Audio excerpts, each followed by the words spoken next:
तर भावांनो, नशिबानं उसाच्या फडातनं लग्नाच्या मंडपात जायला तर मिळालं, पण लग्नाचा मंडप माझा नव्हता तर मित्राचा होता. साला हे दुःख काय खतम नाही होता बे. मग लग्न बाळूमामाच्या नगरीत होतं, म्हणजे आदमापुरातून 5 किलोमीटर पुढं. मग काय पहिल्यांदा मंदिरात जाऊन मामांचं दर्शन घेतलं. थोडा वेळ फोटोशूट करून अशा ठिकाणी गेलो जिथे एका वाघाची शिकार एक हरिण करणार होती. तांदळाचं टायमिंग 3 वाजता होतं म्हणून गेल्या गेल्या शिरलो जेवणाच्या हॉलमध्ये. मग काय तिकडे वाघाची शिकार करायची तयारी चालू होती आणि आम्ही इकडे मटणावर तुटून पडलो. मग लय नाही पोटभर जेवल्यानंतर हॉलमध्ये गेलो आणि तांदूळ टाकलं. आणि पोरांनी माझ्या तोंडावर स्प्रे मारून माझ्या जखमीवर मीठ चोळलं. मग गिफ्ट देऊन फोटोशूट केलं आणि अशा प्रकारे आमचा भाऊ 7च्या आत घरात संघटनेचा सदस्य झाला.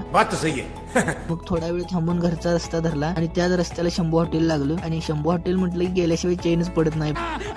आणि मग काय ठरल्याप्रमाणे लिंबू पिळून बाजरीची भाकरी कुस्करून मनसोक्त मटण भाकरीचा आनंद घेतला.